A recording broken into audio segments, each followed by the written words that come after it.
Tetesi za usajili barani Ulaya zimechukua sura mpya huku vigogo wakipanga kufanya maamuzi makubwa kabla ya dirisha la majira ya joto kufungwa. Pep Guardiola amezima uvumi wa kwenda Inter Miami. Liverpool imepata pigo katika harakati za kutafuta mrithi wa Mohamed Salah, huku Arsenal na PSG, Barcelona na Real Madrid zikitajwa katika mbio za kuwania baadhi ya nyota wanaotikisa soka la Ulaya.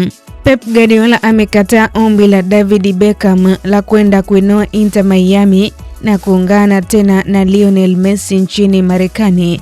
Guardiola ambaye ameondoka Manchester City msimu huu anaripotiwa kutaka kupumzika kwanza baada ya miaka mingi ya kazi ngumu ya ukocha kabla ya kufikiria hatua yake inayofuata katika soka.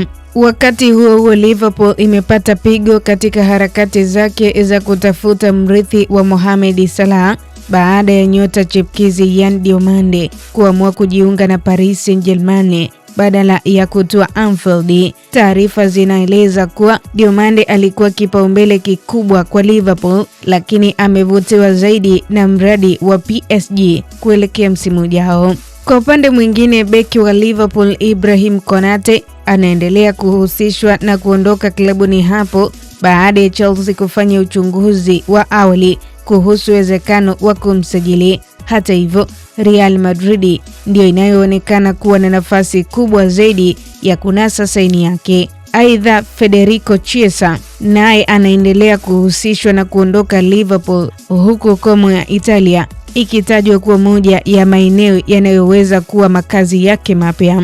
Katika habari nyingine, mustakabali wa Julian Alvarez ndani ya Atletico Madrid unaonekana kuwa na mashaka makubwa. Ripoti zinaeleza kuwa nafasi ya mshambuliaji huyo kubaki Madrid msimu ujao ni ndogo sana, jambo ambalo limezifanya Arsenal, Barcelona, PSG kumfuatilia kwa karibu hali yake. Barcelona tayari inatajwa kuandaa ofa ya thamani ya euro milioni 100, huku Arsenal ikidaiwa kuwa tayari kuweka mezani euro milioni 150 ili kupata huduma yake. Arsenal pia inaendelea kutafuta chaguo mbadala katika safu ya ushambuliaji. Klabu hiyo inatajwa kumfuatilia Bakola wa PSG kwa ofa inayokadiriwa kufikia euro milioni 80.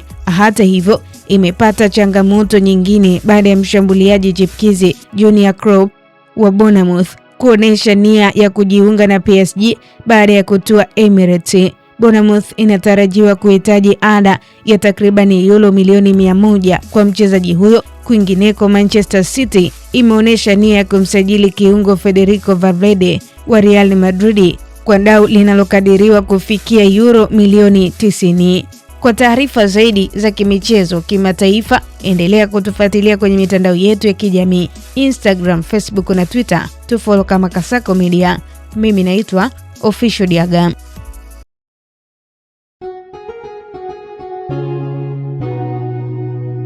Kasako Media, tunaangazia maisha, tunaandika kesho.